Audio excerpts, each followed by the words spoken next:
Good evening, and you're very welcome to tonight's edition of Business and Enterprise. My guest this evening is Terry Hyland, who is the Enterprise Officer with Breffni Integrated. Terry, you're very welcome to the programme. Thanks, Colm. Thank you.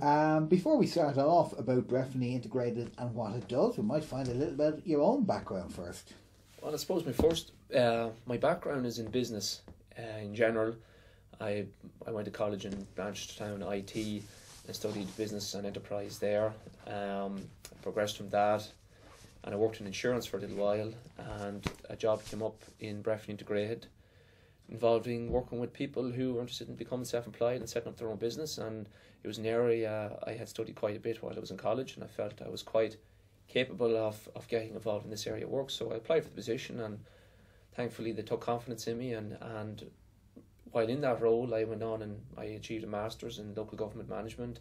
I also studied social enterprise, business development, managerial. And over the last 8 or 9 years, I've developed as an enterprise officer for the company. And thankfully, the company is growing well.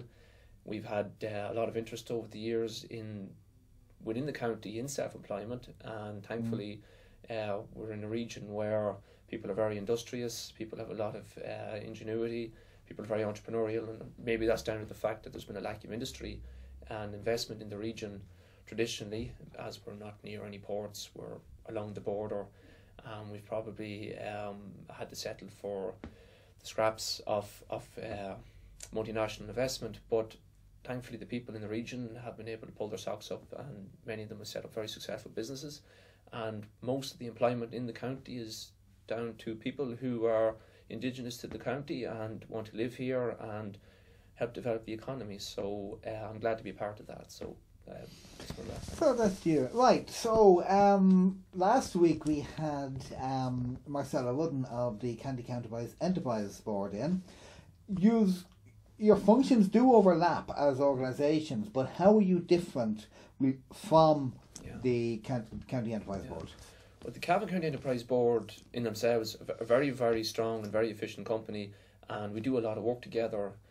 Whereas the Enterprise Board and Breffni Integrated would differ in that the Enterprise Board traditionally deal with medium-sized business, where you have an individual or individuals coming together to set up companies that might provide employment for up to 10 people, traditionally get involved in manufacturing or export type enterprises, require sort of a significant amount of investment or capital, require a lot of research to get the business up and going, and the Enterprise Board would be specialised in that area, whereas Breffni Integrated would deal with a much smaller business. You could call it a one-man operation or two-man operation, traditionally sole trader type operations. We do deal with companies, but 99% of our business would be where people come into us as partnerships or sole traders. We deal specifically as well with unemployed people who wish to become self-employed. We provide a facility for the Department of Social Protection, which is social welfare, for people who are in receipt of various types of social welfare payments. For example, for people who are in receipt of job seekers allowance for over a year, there's a back to work enterprise allowance scheme which would allow you to set up a business and retain your social welfare over a 2-year period. Now, how would I get into your system? Yeah. If I am unemployed, or if I'm out of work, is it unemployed, or what is the criteria to qualify for starters?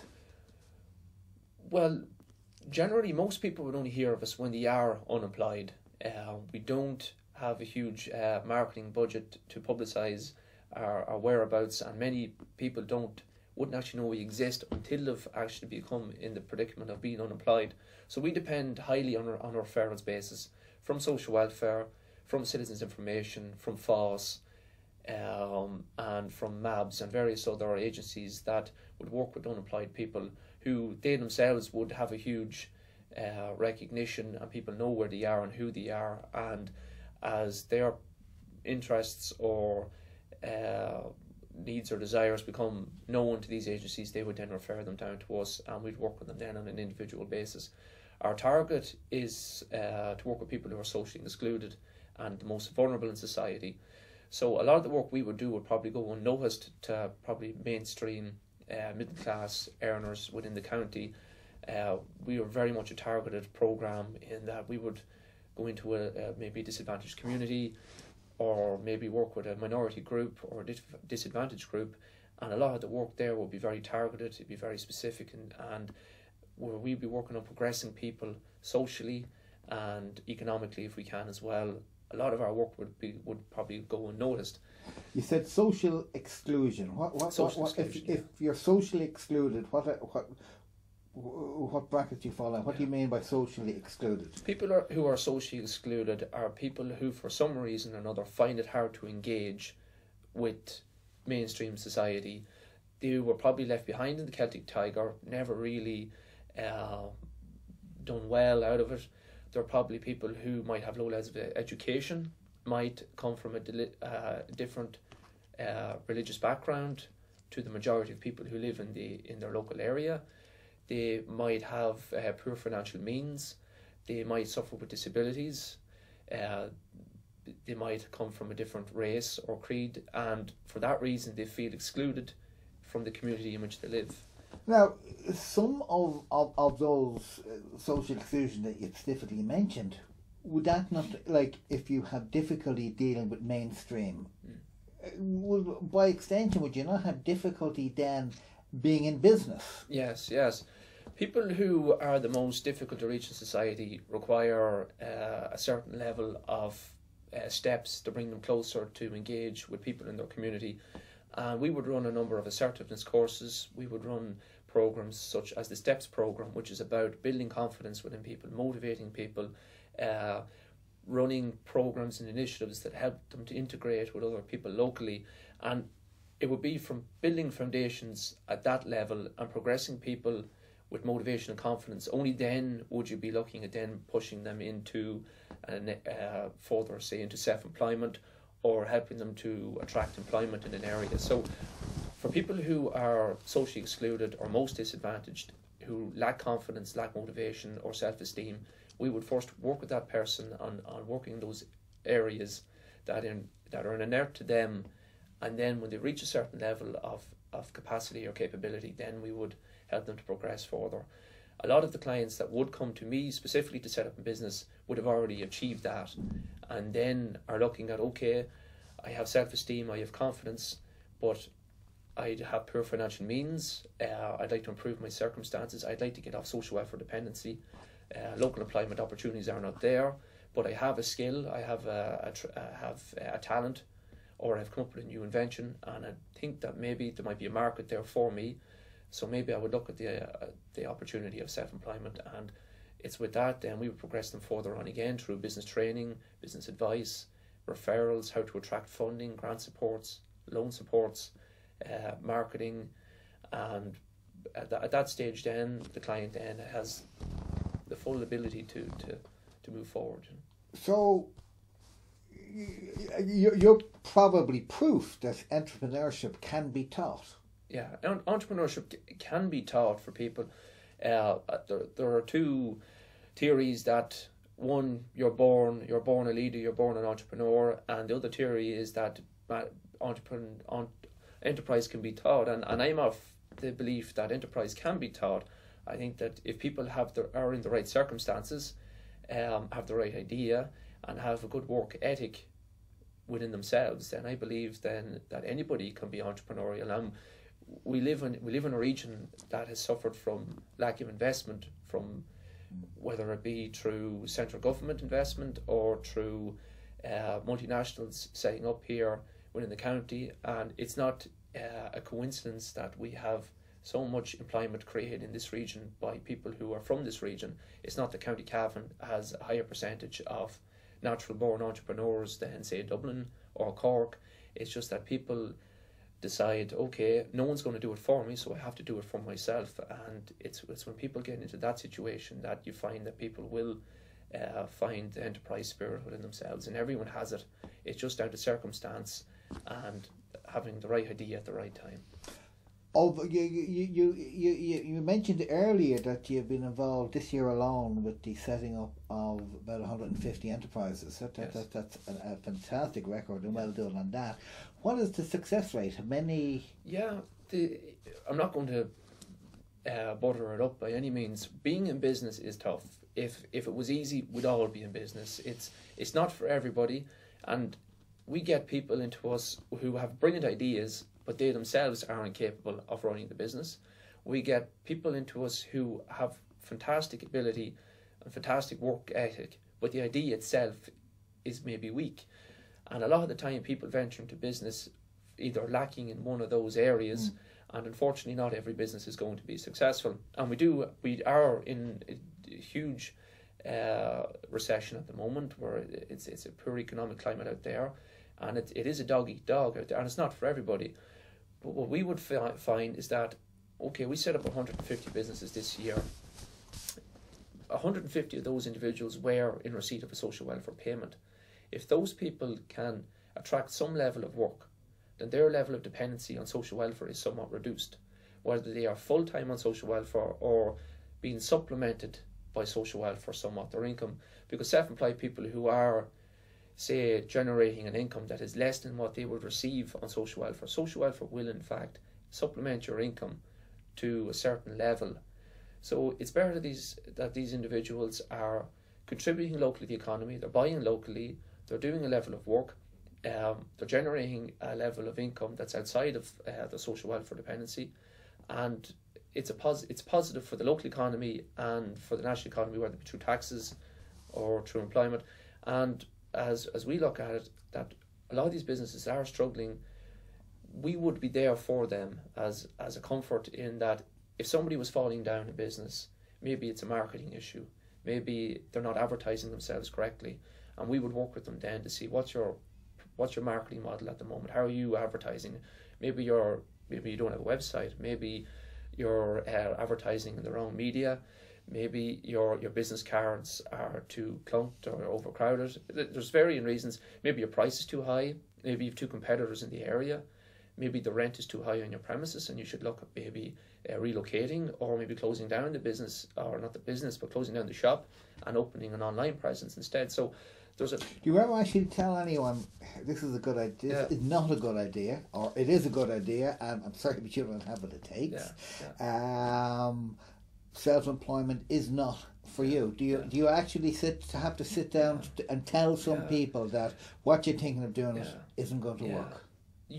I'm lucky enough that the way I would approach an individual who came to me with a business idea that I was unsure about being a viable business idea, I would first of all, as a requirement to access any of the social welfare supports that are there for people who want to become self-employed, I would advise them to attend a Start Your Own Business training course. Now, a Start Your Own Business training course would help you to assess your idea in full, identify whether the idea is viable, and help. What I would do is I would help that individual to realise themselves that the idea is not a good idea. I don't believe in telling people that this is not a good idea, because I am no authority. There are people who came to me with ideas that I thought would never work and have turned out to be fantastic businesses. There are people who have come to me with ideas that I thought were going to hit the ground running and be massive successes and fail flat on their feet. So I'm no expert, and I would never tell anyone this is not a bad idea, but what I would do is I would help somebody to research the idea in full to make sure that they are happy with it, and let them realise if it's worth pursuing or not. Maybe it's too big a risk financially, or maybe they then realise that the idea is not worth going further. But I would like the individual themselves to make that assessment. I would never prevent anyone from setting up a business either, but if the idea was shaky at the best, then I would be making sure that they looked at every avenue before they did push that extra bit further, before it was too late nearly. Would you have to be unemployed and claiming welfare or some kind of social welfare payment before you can access your services? In other words, somebody who is self-employed at the moment and it isn't going well can't come to you. Is that correct? They can. Yes. We wouldn't turn anyone away from our doors. If I can offer advice, if I can provide a service in any way to anybody who's a business that's struggling or needs support, then I'm there for them. It's not our mantra to say you're not our target group, we can't deal with you. It's not the way our company works, and it's not the culture of our company. We would work with anybody. There are social welfare schemes available to people who are unemployed, And the majority of our clients are people who are in receipt of social welfare, but we do work with everybody. If I can't do something for somebody, then I would make sure to find out about an agency that is there that can help you. If I have a contact or a colleague that can help you in any way, then I would make that phone call for you and bridge a connection there for you to help you to network with other people who I know in the same industry, or make sure people are there for you. So we wouldn't turn anybody away. What type of businesses, 150 this year, is there a generalisation, or have you literally every type and any type of business? We have every type of business. We have online businesses. We are still getting the construction trade people into us, in that you have a situation where anybody involved in construction isn't hiring anybody, but they may have a piece of work for maybe 6 or 8 weeks, and they would rather subcontract in another self-employed individual to help them with that piece of work. And that is a lot of the construction work that's going on at the moment. The majority of people working in construction at the moment are self-employed people who are working on a subcontract basis. So there is bits and pieces for people out there at the moment. We are getting the trades. We would get people who are opening up shops. We have people getting involved in exporting, manufacturing. We have a lot of people coming into us with IT type businesses. So there is a general spread there, I'm happy to say, and that's what I enjoy about my job as well. You get people into you with different ideas, new inventions, new concepts, and where I am lucky is that I get to learn from these people as well. They teach me, and what I get to do then is pass that information or experience on to other people who come through the door. So, on a funding point of view, you threw out a couple of things there. Opening up a shop. Obviously, there's a fair amount of expense involved in opening up a shop. Now, if your clients have been getting some social welfare for a year, it's fairly safe to assume that funds are fairly low. Their own funds would be fairly low at that stage. How are they managing to open up a shop and all the expense that goes with it? Does your company help them?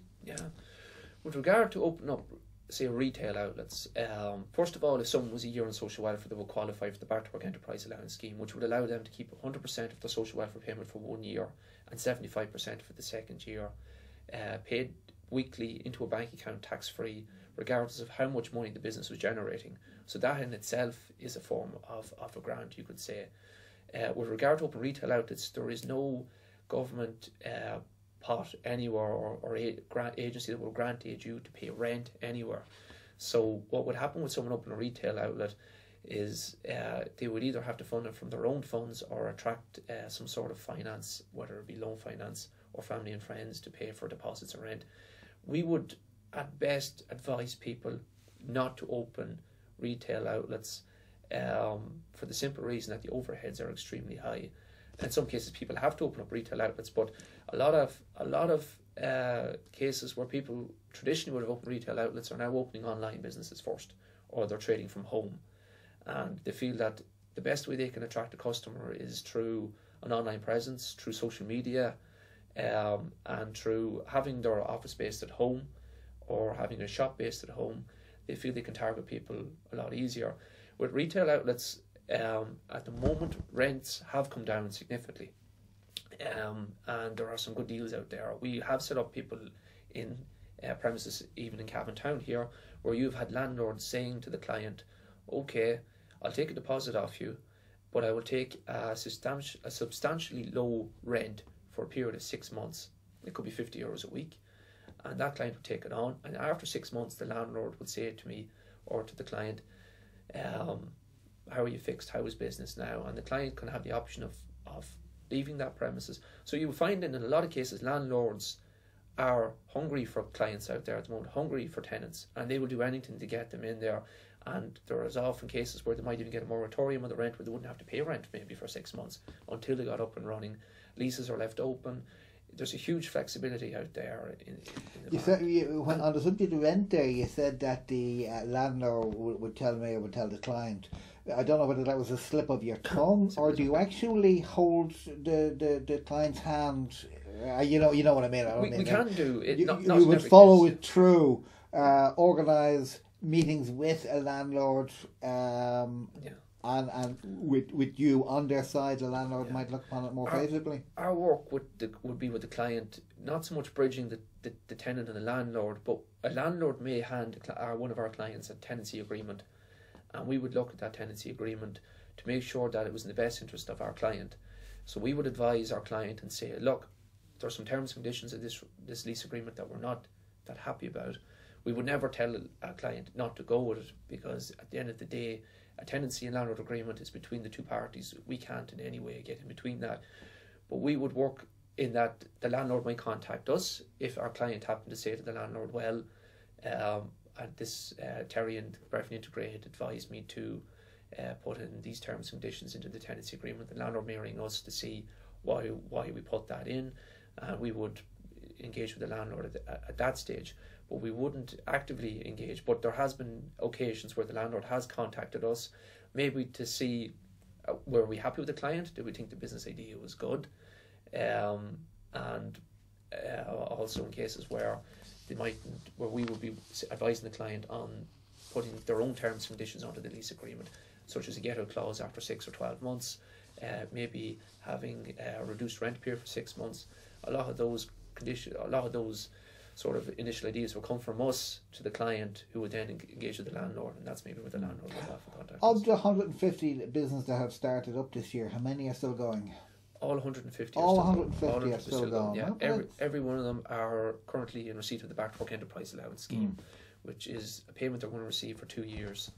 So it is after the second year that some of those companies will start coming back to us, some of those businesses in difficulty, because they've had a hit in income from the drop in the social welfare support.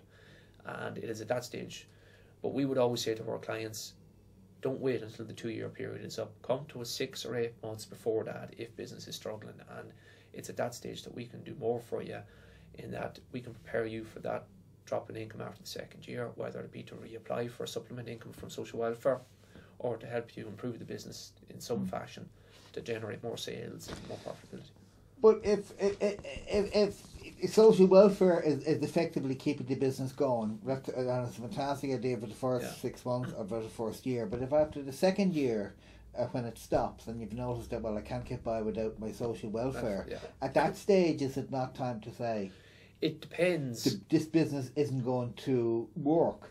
And are there stages during those 2 years where you would have reviews with them and say, right, this for the first 6 months you had no profit and you were living on your social welfare, that's fine. Okay, the next 6 months, well, we would hope that you would have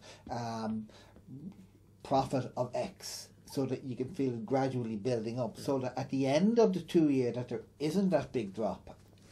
Is that the way it works? After the first year of the Back to Work Enterprise Allowance Scheme, social welfare will contact each individual on the scheme and would ask them through a questionnaire various questions about how the business is performing. If they indicate on the form or the application that they're in difficulty, then there's a number of options to discuss where maybe you might be falling down. Social welfare will contact Breffni Integrated then to get back in contact with the client and put together some sort of a package or program for that individual to work with them in what weak areas the business is in. If the business is dead and gone, then we would help the individual to close down that business. If a person after the second year on the Back to Work Enterprise Allowance Scheme is in a failing business, then they may have to cut their losses, close down the business, and go on return back, unfortunately, onto the job seekers allowance. If that business, however, hit a rocky patch, and maybe it was just a rocky patch, then it might be best that after the second year that social welfare might help supplement that income for maybe 3 or 6 months or 2 weeks, or depending on how long that rocky patch is. But if it's a case that that person is a third consecutive year on full social welfare dependency, then at that stage we would say to the client, is it worth your while still being in business, for the simple fact that you're making no income whatsoever? Now, we set up 150 businesses this year, so like we're still working on them. How long is the scheme is going? A couple of years. So we'll say how many businesses that were set up 3 years ago, and that now that full social welfare has gone, what percentage of them managed to hold on from that? we would say about 60% of them are still in business. Of last year's, not of last year's. Last year's people are still on the back to work enterprise. Yeah. We see about 125. But 60% of people are still in business after the second year. Yes. The national average is 50% of businesses 50%, fail yes. after 2 years. So I suppose that in itself is good. Yeah. One of the new initiatives that you've come up is a time bank. Yes. What is that? A time bank is where a group of people come together who have varying skills and experience, who feel that they contribute something back to their community through offering free time, basically, and advice to people who need it, who may be coming from a disadvantaged background, or they may be a community group who might be trying to access some form of government funding, or maybe a new group that has come together looking for advice on how to set up their own community group. So a time bank is where people voluntarily donate time, so many hours a month, where a client would come through Breffni Integrated, may need help in certain areas, and we could draw on expertise from people within the time bank and set up a meeting point for the two people to come together. The person with the expertise would donate maybe 2 or 3 hours work to that individual, and that individual is obtain free advice. Now, people often say, what's in it for me if I'm offering free time to offer free advice to people, and they're not going to offer me any remuneration for it. But we're in changed economic circumstances. It's a great way for anybody to build a profile. It's a form of philanthropy. It's non-financial philanthropy, but it's time philanthropy, where people who have skills and abilities can give back to their communities. They can enhance their profile, and that it's good for business if people see that this individual cares about the community. They're not all about greed and the profit margin. They're not all about the bottom line. That they have a sincere interest in the work to do, and that they're there to help people. Then it can be good for business. And one good deed often does another, in that if a community group needed financial advice, and the financial advisor through the time bank gave them 5 or 6 hours of his time pro bono, and that community group down the line decided they were to open up, say, a social enterprise of some description, generated money, and they could engage with that financial advisor down the road and pay him for the work. So in a way, it's like we all volunteer in various things. Yes. And I suppose this is a chance for people who are good at something to volunteer. Be it tidy towns. Yes. We all volunteered with that, and we made our towns look a bit better. This is another way of volunteering the skills that we have. Now, if anybody wants to contact you, be it either with an idea to set up a business and they're on social welfare, or indeed if somebody says, look, this time bank, that's something like I would like to do, how can they contact you? Yeah, well, our offices are at Unit 6A, Corlurgan Business Park, Ballinyar Cavan, and our telephone number is 049 43 31029. Now, I can also be emailed at thyland at breffniint.ie. That's THYLAND at BREFFNIINT.ie. But give me a call anytime and we can set up an appointment. It's all in the strictest confidence, and all it'll cost you is your time. Our services are free. Okay, Terry Hyland of Breffni Integrated, thank you very much for your time this evening. I hope our viewers found something that they will be interested in, be it if you are thinking of setting up your own business, and if you're on social welfare, and if you're thinking, no, I can't do it, now you know you can, and if you're good out there on time management and accountancy, or if you have anything, then do contact Terry and give them something back to your own community. So that's it for this week. I've been Colm Colgan. Again, thank you to my guest Terry Hyland. Do tune in next week and have a great week yourself. Bye bye.